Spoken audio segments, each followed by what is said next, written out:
You are here today with Grant and Laurel Fishbook, and we are passionate about having raw, real conversation. We all wrestle with difficult questions that are never spoken aloud, leading to thoughts that remain isolated and unresolved. We want to give voice to those thoughts today as we discuss some of life's toughest questions, trusting in Jesus for wisdom and discernment as we navigate them together. Join us today live as we continue the conversation. Well, hello, everybody, and welcome to Continuing the Conversation. I'm here with Grant and Laurel. We are back. It is Wednesday, and it's 10 a.m. We're doing things a little bit different time, but we're here to answer your questions. So give us your questions, whether it's about life, the Bible, Jesus, relationships, being pastors. Grant and Laurel just like to give a biblical perspective and a pastoral perspective on whatever you're walking with. So give us your questions. But until then, we have a bunch of email questions that we're going to dive into. Before we get into those ones, I like to make it a little bit easier on you guys. So just amidst the busy life of ministry, because ministry never stops, what are you guys looking forward to for the spring and summer of 2025?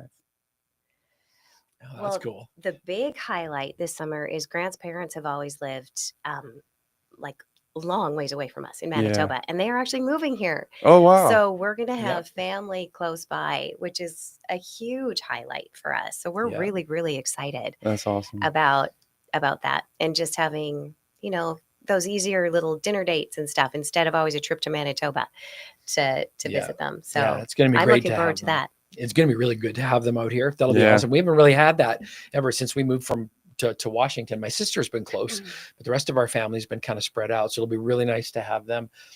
We've got an adventure kicking off on Monday. Laurel and I are heading to Thailand, actually, and going to be doing some ministry stuff out there. We're going to get an opportunity to watch a baptism of 3,000 new believers. Wow. And I don't even have a box or a scope for what God's going to do while we're standing on the shore watching that life transformation. So I'm just thinking, what a privilege and an honor to be able to do that together. So we're going to go and it's a grand adventure. It's going to be a great opportunity to just see God working. Yeah, you guys got to definitely bring us back some pictures or videos or something from that. That's amazing. 3,000 people. Yeah. That's insane. Like the Holy Spirit. Oh, I said it's going to be another the air is going to be very thick. I'm already feeling the hair stands up on the back of my neck whenever we talk about it. God's good. I love that. It's going to be great.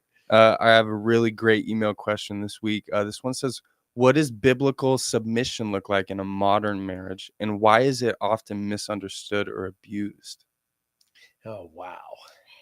Yeah, I don't think modern, the Bible doesn't change, right? I don't even think there's a modern definition for it, because the way it was from the very, very beginning, it didn't mean be a doormat to your husband. It was that your husband is submitting to God, and in turn, you can submit to his leadership too, because it's going to be godly.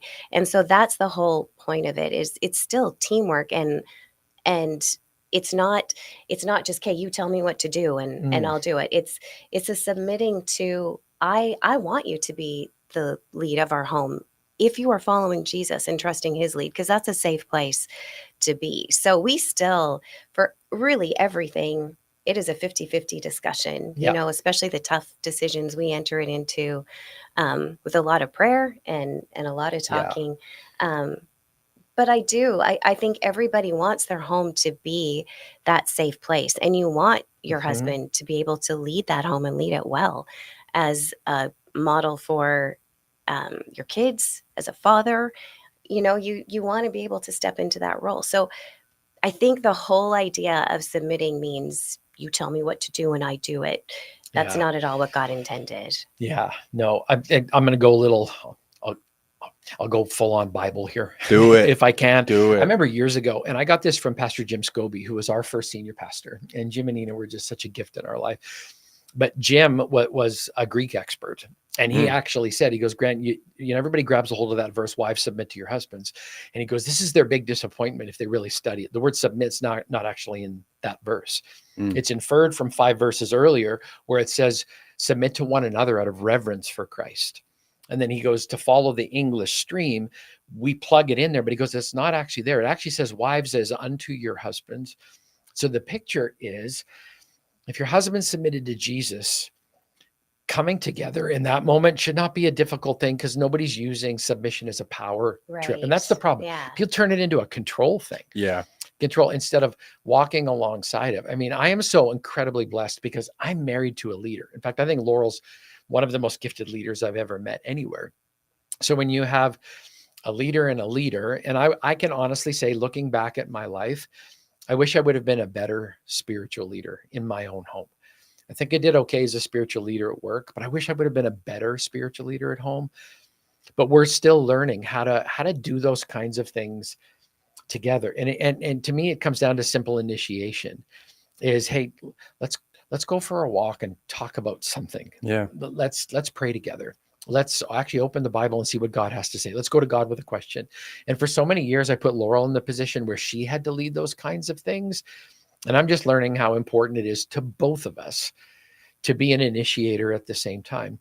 So I totally hear what you're saying too. And it's leading us into that discussion and leading us into those places of prayer and seeking God's will, not just telling a person, this is what you're going to do. Yeah. So leading is like, hey, let's enter into this together, not you do what I tell you to do. Yeah. And the key is this: when we're both submitted to Jesus, that changes all the dynamics all the time. Yeah. It's when one of us is living in rebellion. Like I can say, when I'm not doing well with Jesus, I'm not doing well anywhere. Mm-hmm. And so it's a difficult thing, but I think the most important thing is just taking the control issue out of that word submission. I love how Laurel said that. It's just like, it's not about trying to lord over somebody or like, I have control, you're going to do what I say. That doesn't honor God at all. I don't think that's even, well, it is, it's toxic kind of thinking. Instead, we're going to come together. When God talks about one flesh, he literally means that the two of us make up one whole person, and one isn't supposed to try to lord over the other person or have control over the other person, but instead to come and say, we're both submitted to Jesus. And that's a beautiful place to be able to kind of get to. So can you think of like any, I'm just trying to think of practical ways that we try to, I mean, like, I think, like in marriage, at least from my experience, like I am submitted to my wife's authority in her mindset in a way where I need her opinion. Yeah. Right. If I'm going to make a big decision financially, career-wise, anything like that, I need her opinion. And I feel like God has given me her opinion as a source to, let's make this decision together. It's not just me because I'm the husband, but I need your opinion and I want you in on this. So I think in a way we're kind of submitted to each other's mindset and authority in a way. Well, and we never want to lose the gifting. Like Laurel has a gift of discernment. Yeah. So how stupid would it be for me not to ignore her gift of discernment or her gift of wisdom? She's also really analytical, and I'm on the other end of the spectrum of things. So for me to operate just in my world, that's a scary place to be. I need someone to balance me out and to talk things through. And she is the most patient human being ever, because I'm a slow processor when it comes to me, because I'm a slow processor. Like it takes a long time. Things go in, don't often come back out again. Yeah. So we got to work that through. But I think that balance is really, really healthy all the way around. Yeah, that was a great question. I had a really interesting question come in because I actually had a conversation or kind of like a debate with some people about soulmates. And I know I feel like my generation is obsessed with this. So this says, do you guys believe that we all have soulmates, that there's one person meant for us all, or is it as simple as just choosing to be together? Wow, that is... Well, the soul itself is a pretty complicated topic. Right. I think it's complex. Do I believe there's only one person? No, because I've seen beautiful relationships, why is that a word hard to say, in second marriages too, where there's a beautiful connection where, in my mom, for example, she had a great marriage with my dad, but he passed away and she remarried 12 years later to somebody, and they had such a beautiful relationship. So I think what creates that soul connection is your commitment to God. So there are people that, only have known each other for a few weeks that you hear of that got married, and their marriages lasted years and years and years and years. And I think you don't realize, is this a soul connection or not a soul connection at that point? There might be a connection, but it's pretty hard to tell that you're all on the same page on all things that matter in marriage and in life. So to answer the question, do I think there's just one person? No, but I think what makes that person your person is how committed you are both to God and to your relationship, because it takes commitment, and it takes work, and it takes making good choices, and it takes humility and dying to yourself to make a marriage successful. And it can be highly successful. But if you just walk into it thinking, oh, we're soulmates, it's going to be amazing, you're already on the wrong track.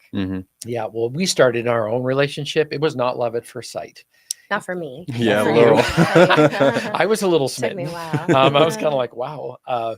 But what we grew into a relationship. And I think what's behind that question is something that where a lot of people get stuck, which is they think there's only one right person for them. And they're on this quest to find this mythical human being, instead of investing in a relationship over the long term, which is getting to know each other and being curious and taking time to actually figure out what are the things I like about you and what are the things that are going to be challenging in our relationship. So I think soulmate grows over time. In fact, I think the best soulmates I've ever met are people that are in their 80s who've been married for 50 plus years. Oh, totally. We had a guy at our house yesterday. His name was Ed, and Ed and his wife Tony were married for 58 plus years, and they were soulmates. And then Tony passed away from cancer. Ed got married to Gretchen. I got to do their wedding. And now they're establishing a new kind of soul thing. And he was talking about, he goes, after you've been married for like 58 to 60 years, you figure out what's not worth fighting about. And that's just not worth fighting about. We need to bring them in here sometime, because they have a lot of wisdom with how they navigate those things. So I think you can have a soul connection as long as God is in the center of it. But I would encourage people to kind of give up on this whole idea of, I'm going to go find this perfect soulmate and my world's going to be perfect, because that's just not the way it works with human beings. Well, and some people decide that like 7 years into their marriage that, oh, this is hard. Clearly, this isn't my soulmate. And that's just, you couldn't be more wrong. And you hear people that I think they get lost in these expectations of what marriage is. And they're reading novels of, that are really hot and steamy or whatever. And the husband is super romantic, or they're seeing things on Instagram and they're like, that is the marriage that I want. And my husband isn't measuring up. And I just heard it phrased this way, that God won't step into our unrealistic expectations. He'll step into impossible situations. But if you are asking God, like, make my marriage better, make it like this, make it like that. Well, he's not going to step into a place that's our expectation. He's going to step into how he can work in our marriage. So I think you also need to look at it realistically and not set yourself up with these expectations of a person that doesn't even exist, and just love who God placed in your life and love them well. Yeah. We were on a walk the other night, and we were actually talking about this, because we sit with a lot of couples who, enter into a second marriage because they did. They broke the relationship off because of unrealistic expectations. And Laurel and I were just commenting together on how many people actually talk about the high level of regret, that they wish they would have put the work into that first relationship and been passionate about it, and exhausted all of the possibilities before giving up. And I think that's an important part of, soul connection takes time. And there are days when we love each other desperately, when we may not like each other all that much, but staying committed for the long haul and really, really believing in that's where the beauty of that long journey comes from. Yeah. I heard a sermon a little bit ago. Can't remember the pastor, but he just said it was about ripping up your list. We all have this made up list in our head of all they have to be this tall, they have to have this much money, this car, whatever. And his whole point was rip up your list, because God doesn't care about that list, because he has someone for you. And I found it encouraging, because I was in a single season. So I was like, oh, that's really cool. I like that idea. Let's just wait and see what God has. Rest is something that's hard to find, especially when you're in ministry. We get a lot of questions about this. This one says, I have a very hard time being still and resting. I know I need to rest physically and mentally, but I feel anxious when I'm not being productive. Why is this? such a great question. Yeah. I think Yeah. sometimes we define, or in our minds, we see rest as only horizontal, right? Like Right. we've got to just be doing absolutely nothing and being idle. And I think rest comes in so many different shapes and sizes. And I think I've talked before on the podcast with you can find rest in the middle of a really chaotic, busy day if you ask God for it. Mhm. And so it's where your mind goes, and it's how you approach things, and it's a surrendering of what you have of your list for that day, because you can get through a busy day and still feel renewed at the end if you're not the one taking control of it and you're Mhm. actually surrendering it to God. So there's lots of times you'll Mhm. leave and I'll say, make sure you pray for rest today when I know you're really It is having a so busy, true. busy day. Yeah. And God will provide that. He Mhm. will find those times in your day just to give your mind rest. And I totally hear you where it's really hard that be still. I know our bodies need that physical rest. I mean, that's just common sense. But be still can also be just a calmness inside of you. You know, that, well, the world can be chaotic around you and you have this calm and this knowing that God is in control.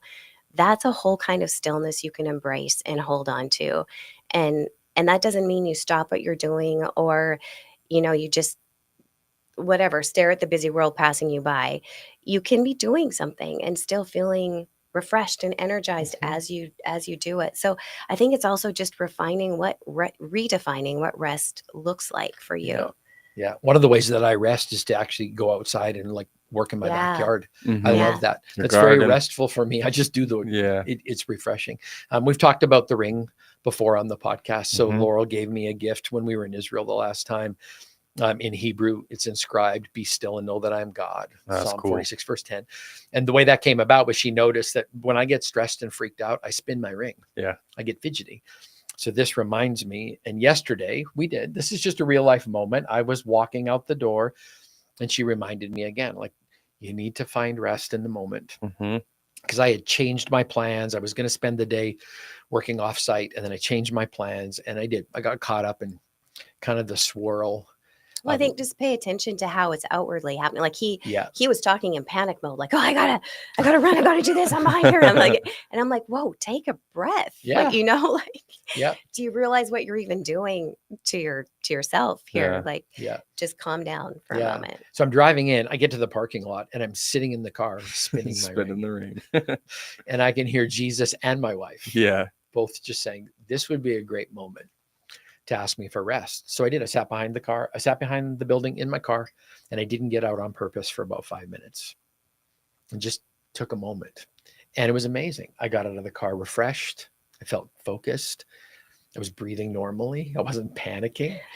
And everything got done Mhm. exactly the way. In fact, it got done a little ahead of schedule There you compared to go. what I was thinking in my Amen. head. Yeah. So I think just being conscious of the rest of that. Laurel she's a very active person. Like she can get so much done.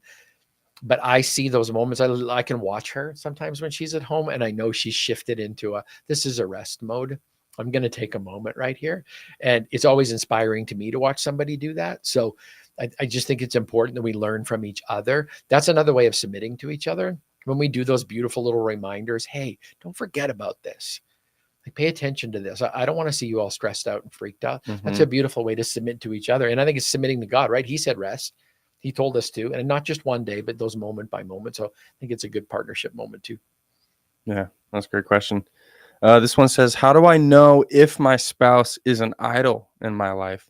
I feel more comfortable, happy, and joyful around her, but I feel that sometimes my mood is based on her presence. Would that make her an idol to me? And how can I fix that if she is an idol? Oh, wow. I know people who do idolize their spouse. Mm-hmm. Like they put them up. And I would say I put Laurel on a pedestal sometimes. It's not like she can do no wrong, but I have so much love and respect for her Totally. that I think there's times when she probably wishes I wouldn't.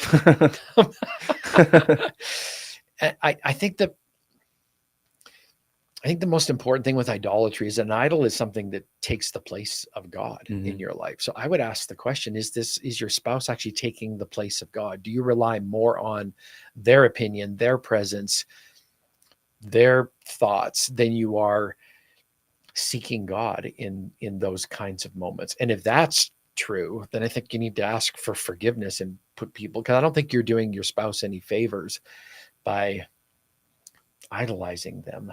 Yeah, Sure. I don't know. I think a way, maybe like a litmus test for that would be, are you jealous of their time? You know, if their attention is elsewhere with their kids or friends or God, you know, are you jealous and wanting it just to be all about you?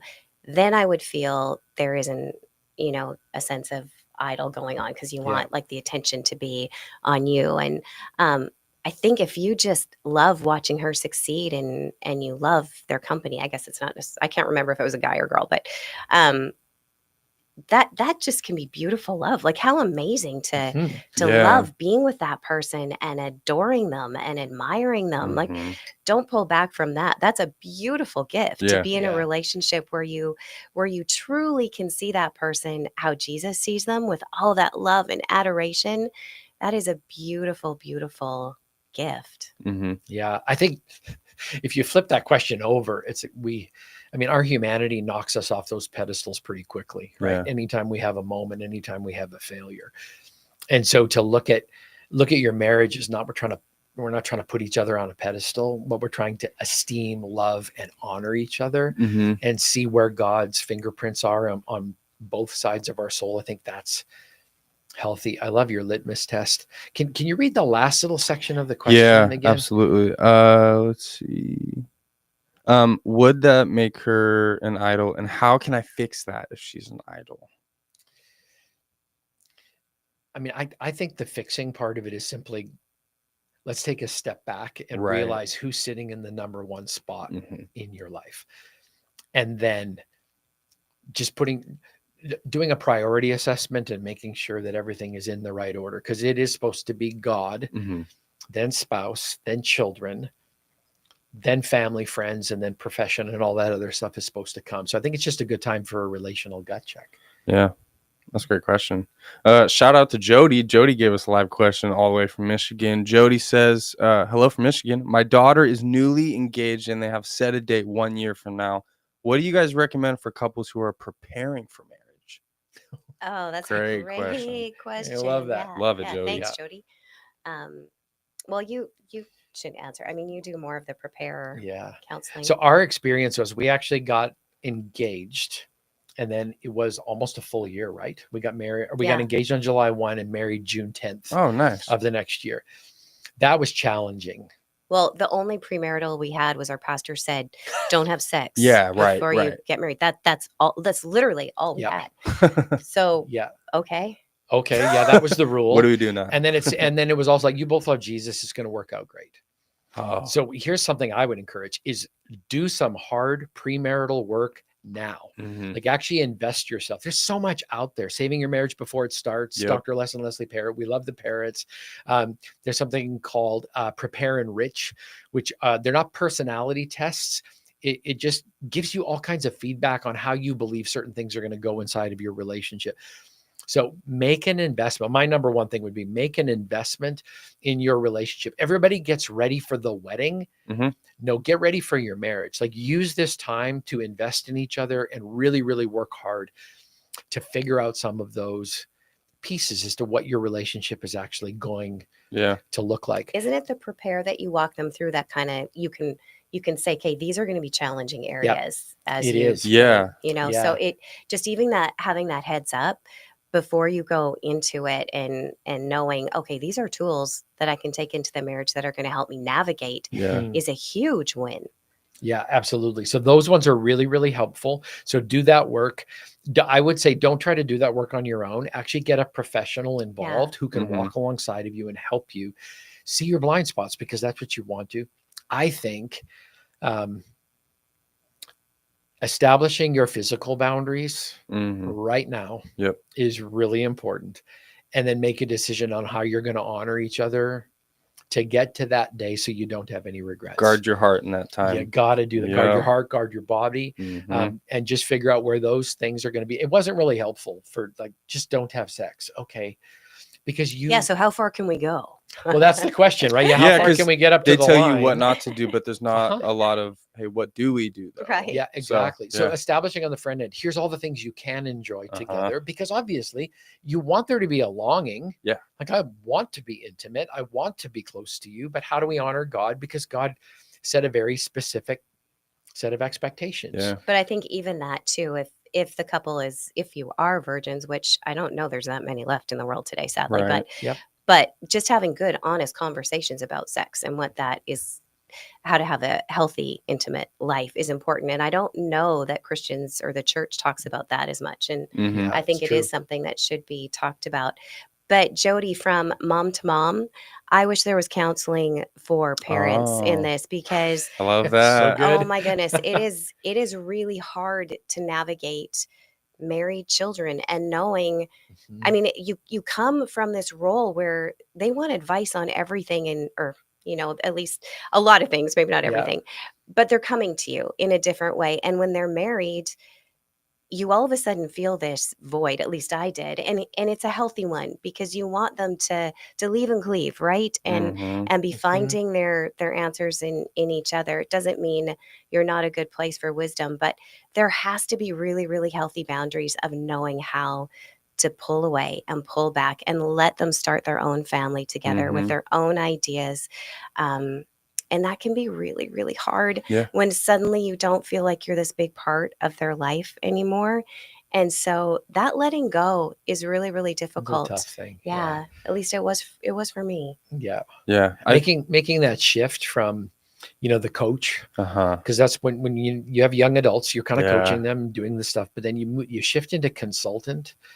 Mhm. And sometimes you just got to bite your tongue because they're making their own decisions. You got to learn that really hard thing of like, where's the balance between offering something when they ask and like, I've got a really deep conviction. I want you to know, like, learn from Right. my mistakes. Kind of Mhm. dancing on that line is really, really difficult. But Yeah. I think I love the fact that you actually brought up that tension, because I think parents struggle to know, I don't know where I fit anymore. Yeah. Right. Like, I want to help. I want to love my kids, but the way you love changes over time, because you want to honor the fact that your kids are setting up their own family, and God Right. sees them as their own family. Well, and you can actually harm their relationship by It's getting so too true. involved. Yeah. Yeah, a lot of parents will make their children idols, and then when the children leave, they're like, "Oh, we're still married. Now what do we do? I remember you." Like, Right. then you have to rebuild from scratch.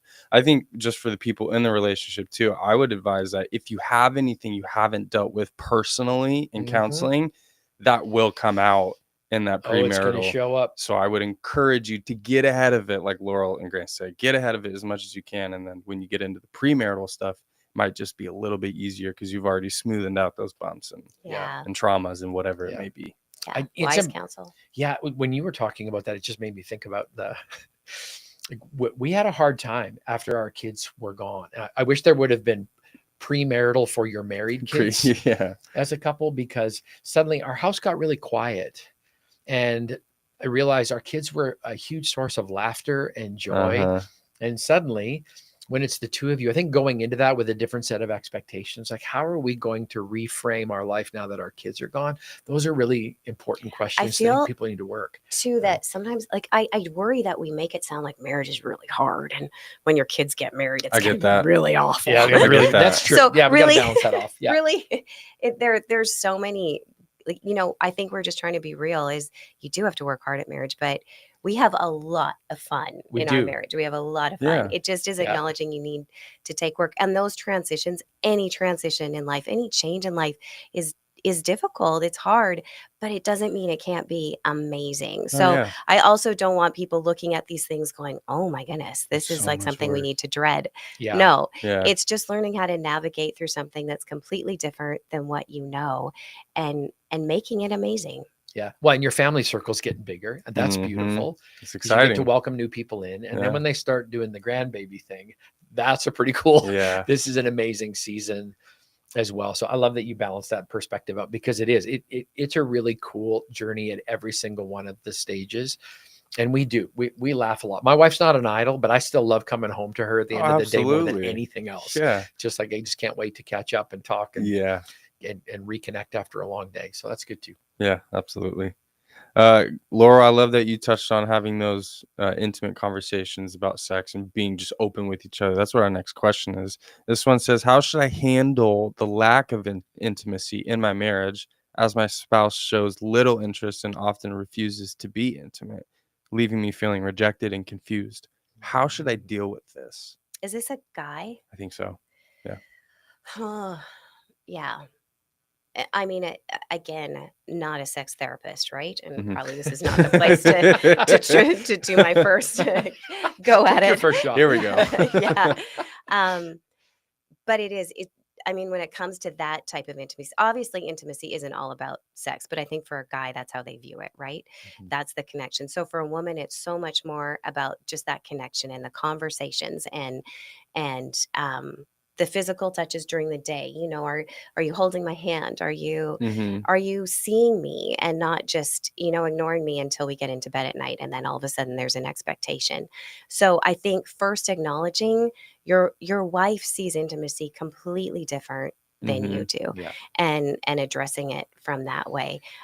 You had talked earlier too about counseling and deeper issues, and I think there can be a lot of things that affect sexual intimacy in a marriage, and sometimes those aren't addressed, and they can be something that needs to be talked about in a deeper level in a counseling type of situation.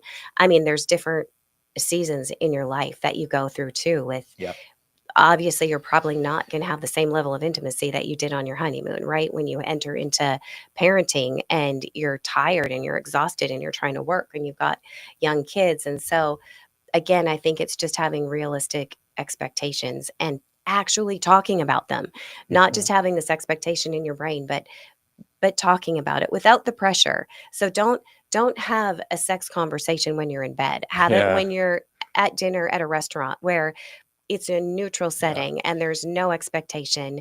You can actually honestly address this. And then there's lovely menopause. So if you're at that stage, that's a whole other situation Right. that again is it's a medical situation. Not that it can't be overcome, but it has to be addressed in a different way. So there are these seasons in life where sexual intimacy can be a little more challenging, but communication is just key. And again, communication in a place where it's neutral and it's not accusatory.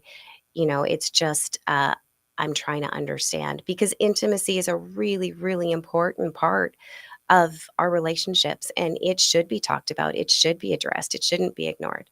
Yeah, we talked about the submission thing, and it goes toxic when it turns into control. Right. I think intimacy goes toxic when it starts being about, I need to get my needs met. And if you don't meet my needs, there's some kind of a disconnect, as opposed to how can we stay connected at the heart?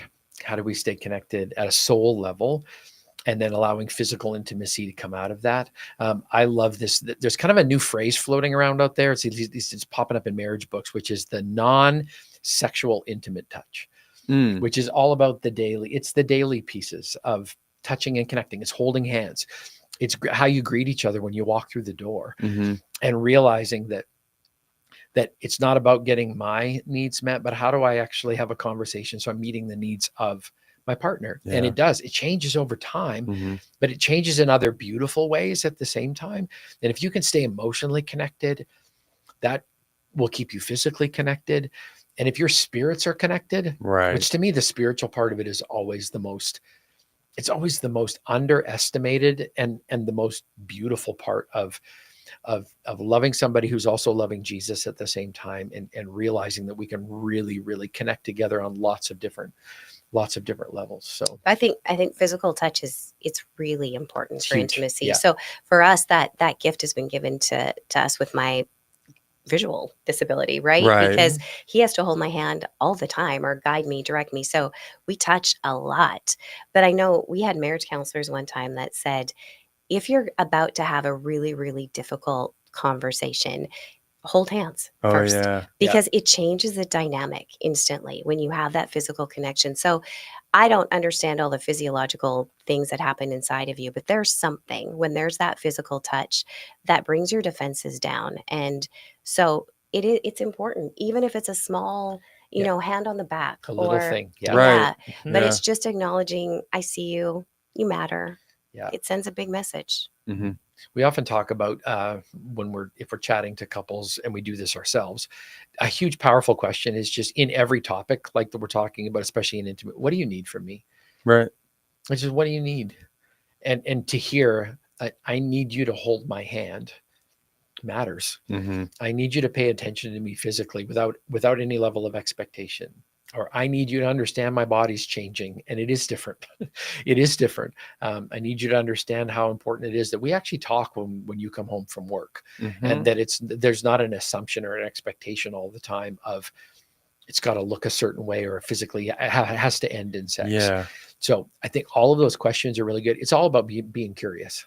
Well, and I Yeah. was thinking about this the other day, that I think the "what do you need from me" question is kind of a hard one, because we sometimes sit in it going, what do I really need? Yeah. But maybe saying, like, how can I make you feel loved today? Oh, that's good. Might be an Mhm. easier way to Mhm. to wrap your brain around that question, or Yeah. identify what you actually do need or want from Yeah. your spouse. Yeah. I like that. Yeah. Sometimes I'll ask my wife, what's your picture of today look like?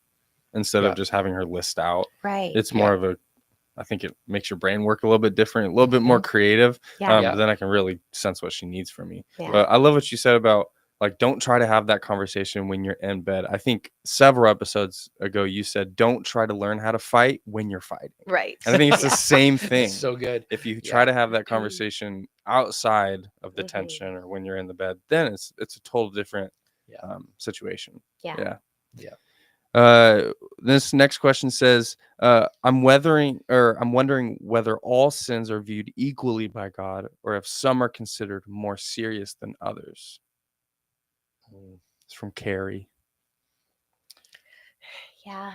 My perspective on that has changed, because I remember we used to use this analogy that for us, we look at sins like a skyline, and we see this sin is Big so much skin. greater, Yeah. and this one's way less, than others. But God looks down from the top, and all he sees are the rooftops, and it's exactly the same, just sin is sin. Oh, that's cool. I like that. Yeah, but I don't know that I really agree with it anymore. Right. Because So it breaks down. I thought Yeah. I thought it was really cool, but there are you can't deny that there's different consequences Yeah, that's for right different there. sins, right?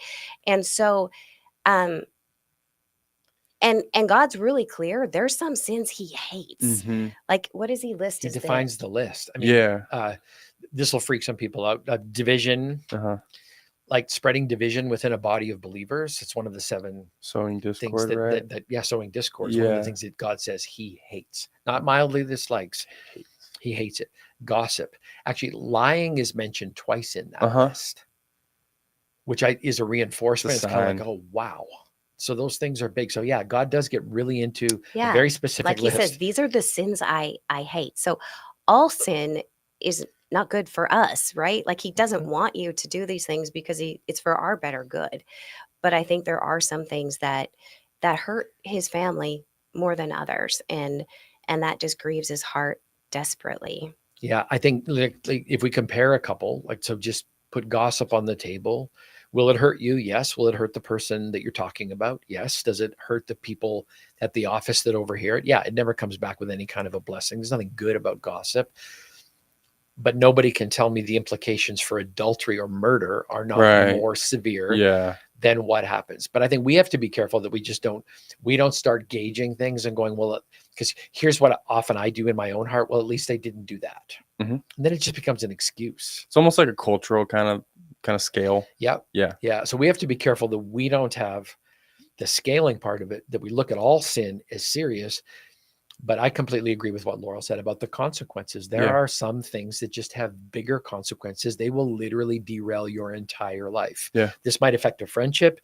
This could knock you so far sideways that you had a conversation with somebody who's going to jail because of a decision that they made. Yeah. I think that the bigger part of that conversation, though, is remembering we aren't the ones that get to judge that. That's true. God does. And so we don't say your sin is greater than. It's about that log versus, like, the log in your own eye. Versus the speck. Yeah. Right. Yeah. Yeah. So I think we have to be really, really careful that we don't get to judge. We just have to stay in our lane and realize you just don't want to do anything. you don't want to sin, period, for the reason of we want to be obedient because, again, it leads to this fulfilling life. Like, it's not a set of rules and regulations. That's not how God sees it. But his heart grieves when we make decisions that hurt us or hurt others. And truthfully, gossip can be an assassination on someone as well. Absolutely. It can destroy their character. And so, yeah, I think we just have to be really, really careful that we don't become judge and jury as to which sins are greater or worse than others. Years ago, we lost a senior pastor to moral failure. And actually, Laurel and I were the ones that stepped into leadership. But I remember something that a gentleman from our church said, because at one point, his name was Steve. Steve came back and he confessed in front of his church. And there was beautiful forgiveness. But afterwards, our friend, his name is Henrich. Henrich said something that stuck with me. He goes, my prayer is that his confession becomes as notorious as his sin. And I went, that is a powerful, powerful statement, because it means God is in the transforming business. We're not the judge and the jury, but we can sit in the midst of it and take our sin as seriously as God does. And all of those things it could feel really, really heavy unless you weave in the redemption story that God is weaving in all of us. I mean, how beautiful that he can restore and redeem and put pieces back together again that we just don't think there's no way that thing is coming back. We just had something happen at Easter. We had people hold signs, two different sides of their story. And one of them was my friend Eric.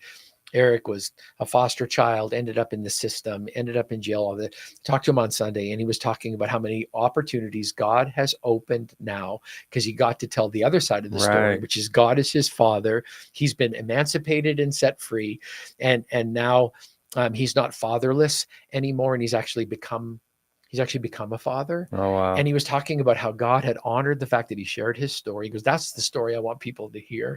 He goes, yes, that's who I was, but it's not who I am anymore because of the grace of God. It was really beautiful. We often think our mess is just a mess, but a lot of time that mess can be a message for somebody else. Absolutely. For sure. That's awesome. We'll dive into this last question and then we'll get to our stretch. This one says, I've been encouraged to pray with my spouse, but when we tried, it felt surprisingly awkward. I pray regularly on my own, yet praying together felt different and uncomfortable. Why might that be? And how can we grow together spiritually and strengthen our walk with God as a couple?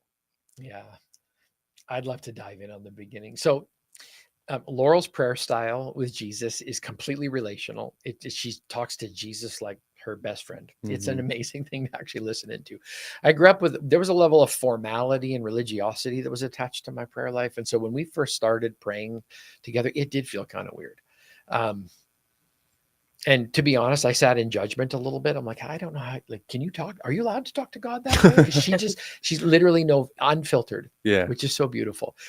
And yet the more we did it, and that, to me, this is the bottom line, the more we did it, the more comfortable it became, the more comfortable I got with actually telling God how I was honestly feeling. I didn't need to put on a show for him. He was fine. Not going to knock him out of heaven because I didn't, I never blindsided him with a need. He already knew what was coming.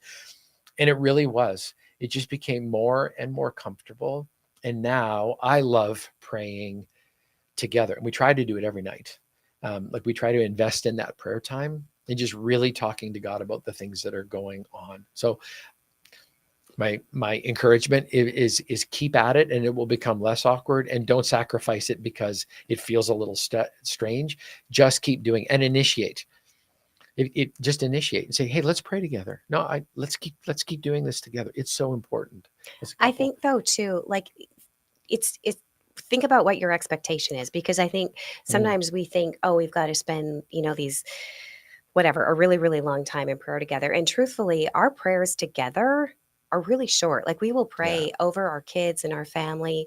There's things that we pray about together every day that we will, and often it's more you're praying those prayers and I'm just, saying the amen. So it's not even so much that we're taking turns and stuff, but we will often, if we have situations or different things we're dealing with, we'll say, let's go talk to Jesus. And then we'll come back and say, this is what I believe he said to me, or this is how I feel. This is what was impressed in my heart during my prayer time. So we don't spend a lot of time in prayer together, but we definitely talk about what God has laid on our heart. And then we obviously have these nighttime prayers where Mm-hmm. we just bring all the things, the protection that you pray over your kids and your family and all those daily prayers that you Yeah. have. But so I think just it's okay if you're more comfortable praying on your own, as long as you're both praying and sharing what God is saying to you. That's what it's huge. matters. Yeah. Yeah, absolutely. I love it. What has God been stretching your guys' heart with? I know we're doing this once a month. What, you guys are busy too, but has God been stretching your guys' heart or your walk with him? Yeah. This last fall has been not so fun. So I was sick on the last podcast, Right. and I'm still sick, as you guys can probably tell. And it kind of hit double whammy over the weekend. And I had so much planned. Sometimes God gives you these ministry projects, and you know how you're supposed to be the hands and feet of Jesus, right? And I dove right in. Jesus and I were working on something. I had a lot booked and planned for this weekend, and I got really, really sick, like ER sick. And I'm like, Lord, this does not make sense. I mean, we're doing this project. I got to show up, and the stress and the pressure of everything I had planned. I'm like, you're going to heal me there. I've got to be there. And he didn't. And it wasn't discipline or punishment. It was discipline, I think, in some ways. It wasn't punishment. God took me out of the situation, because my hands and feet of Jesus, I had just become hands and feet. And I was feeling the weight and the pressure of this project. It rose and fell on me, and I was responsible for its success. And there was stress and pressure, and I think God just had to take me away and show, no, this started with me and it's going to end with me. And people filled in the gaps, and it went off without a hitch. And it was beautiful. I mean, the places I was supposed to be, God put in other people, and it was amazing. And it was just the weight on my shoulders was lifted, that I realized, oh my goodness, like somewhere along the line, instead of me asking him for help, it's like, Lord, help me with this, help me with that, instead of me just being obedient to what he wanted me to do. And so if you are feeling stressed and weighted down with something that seems all God's, like that he gave it to you in the first place, you maybe have some surrendering to do, because I'm amazed how we quickly make it our own. And it's all about us, and we have to make it successful. And the truth is, no, if God gave it to us, it's always his, and we're never supposed to grab a hold of it. We're supposed to do it with our hands wide open. So there's been a few lessons learned, not the easy way, in the last little bit. I had something I was thinking about, but I was sitting here listening to Laurel while she was doing that, and I felt like one of those like Holy Spirit taps. So I'm going to say what I didn't plan on saying. I'm being stretched in the area of forgiving myself. And that doesn't mean making excuses or letting yourself off, but in actually accepting forgiveness that God offers you when you mess up really, really bad. I think that voice of shame is there a lot. Oh yeah. Like, you're never going to get this right. You're never going to figure it out. You're always going to miss these needs.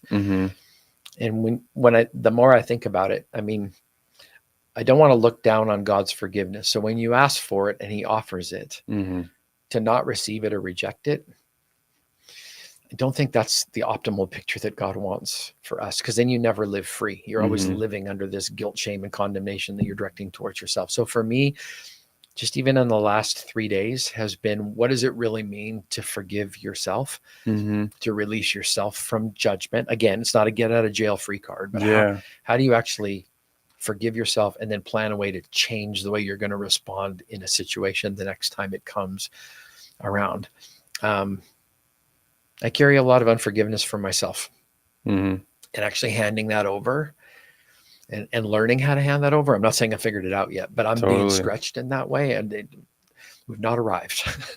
But that's a process that I think God is really working inside of me. Like, I can let this go. Can you?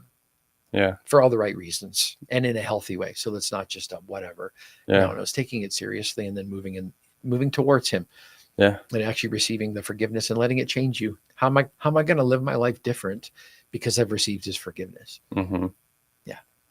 Oh, thanks for your vulnerability. I love that. I Most weekends I'm just behind the board, and I don't. When I hear Grant's words or Eve's vocal, I'm not exactly always hearing the words that are said, but I'm hearing the frequency. I'm hearing the room. I'm just in work mode. But when Grant was preaching last weekend, I think, and I'm gonna butcher this, but one of the main points was, when you see a need, you meet the need. And that was what we were talking about last Sunday. And so it kept rolling around in my head. If you see a need, you meet a need. And so I was like, okay, I'm going to challenge myself. If I see a need, let's just meet it. Let's just see what happens. Yesterday, we were doing a conference. I went and grabbed lunch and came back, and I'm walking into the building, and there's just a gentleman. He might have been homeless. I'm not sure, but he's just hanging out at the church. And so we start talking. And then one of the youth pastors here, Josh, he was out there talking with him as well. And he was a really cool guy, and we ended up inviting him to church, and he seemed really excited. And I was like, dude, it's a party. Come join us on Sunday, 9:30, Awesome. 11:15. And he was just super joyful, and we gave him some water, and he was just super, I just felt like we were all put in that spot for that reason right there. Love it. And when I walked in the building, I was like, see a need, meet a need.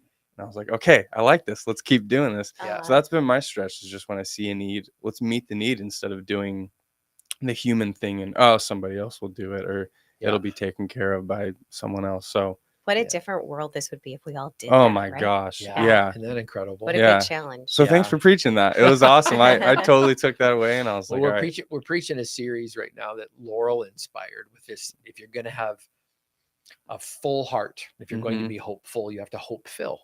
And one of the ways we do that is by seeing a need, meeting a need. It's amazing how it fills your heart up. It was so really joyful. Cool. And I was like, man, I want to talk to some more people. Oh, so I love that. There you go. That's awesome. But guys, we're over our time. We're not going to apologize. This has been so much fun. Awesome. But thank you guys, everybody, for joining us. Continue to give us your questions. Even if we didn't get to them today, we still see them. You can send them to live@jesus.net. They all come to me. We can always keep it anonymous if that makes you more comfortable. But 1 month from now, we'll be back 10 a.m. Pacific Standard Time, and we're going to hang out the fish books. So until then, we love you guys. We'll see you later. We do. Thank you.